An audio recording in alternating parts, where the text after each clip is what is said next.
मेरे मन मंदिर में तू आग भर दे। पवित्र आत्मा, पवित्र आत्मा, पवित्र आत्मा उतरा। पवित्र आत्मा, पवित्र आत्मा, पवित्र आत्मा उतरा। पवित्र आत्मा उतराओ, अभिषेक से हमें भर दो। Hey, hey, पवित्र hey. आत्मा Rosita, उतराओ, अभिषेक से हमें भर दो। अग्नि ज्वाला समान उतरा, सनसनाहट के साथ उतरा। अग्नि ज्वाला समान उतरा, सनसनाहट के साथ उतरा। उतरा पवित्र आत्मा उतरा। पवित्र आत्मा उतराओ, अभिषेक से हमें भर दो। पवित्र आत्मा उतराओ, अभिषेक से हमें भर दो।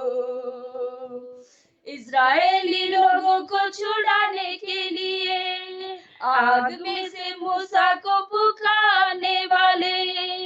इज़राइली लोगों को छुड़ाने के लिए आग में से मूसा को पुकारने वाले। जैसे कटली झाड़ी में तेरी आग उतरे, उस आग में से मुझको तू दर्शन दे। जैसे कटली झाड़ी में तेरी आग उतरे, उस आग में से मुझको तू दर्शन दे। पवित्र आत्मा, पवित्र आत्मा, पवित्र आत्मा उतरा। पवित्र आत्मा, पवित्र आत्मा, पवित्र आत्मा उतरा। पवित्र आत्मा उतराओ, अभिषेक से हमें भर दो। पवित्र आत्मा उतराओ, अभिषेक से हमें भर दो।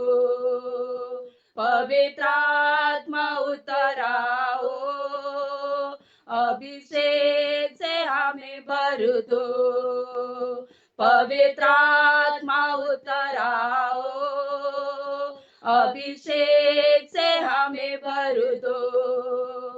पवित्र आत्मा उतराओ, अभिषेक से हमें भर दो।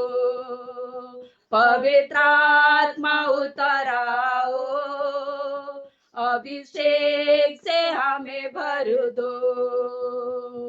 हाँ पवित्र आत्मा तुम्हें जिते बेले उठारी आस प्रभु आम मानकर मध्य को तुम्हें आस पिता। तुमर आत्मा बिना प्रभु आम माने किछि करि न थाओ प्रभु। तुमर आत्मा जिते बेले प्रभु आम मानक ठारे अभिस्थान करिथाए प्रभु। तुमरी आत्मांक द्वारा प्रभु आम माने जे पर व्यवहार हेबो। तुमर आत्मांक द्वारा जे माने प्रार्थना करिबो। आत्मांक द्वारा तुमरे आराधना करिबाक पारिबो। आत्मांक द्वारा तुमरे वाक्य आम माने सुनी ता मधरे हृदय मध्य रखि ता अनुसार व्यवहार हेबो। से परि आत्मा तुम्हें आस प्रभु आमनकर मध्यवर्ती परमेश्वर हो। आमनकर मध्य तुम्हें रुह बोली प्रार्थना करुची। तुमको आह्वान करुची राजा। तुम्हें इस समय आमनकर सहायक तुमरे आत्मा रे परिपूर्ण करो पिता। जे पर आत्मा रे परिपूर्ण है तुमरी महिमा तुमरी प्रशंसा करू करू तुमर स्तुति वंदना करू करू तुमर राज्य निमंते प्रभु आमाने व्यवहार से साहाय्य करो। तुम्हें साहाय्यकारी तुम्हें उद्धारकारी तुम्हें सर्व सृष्टिकर्ता परमेश्वर तिबार तुम नाम को धन्यवाद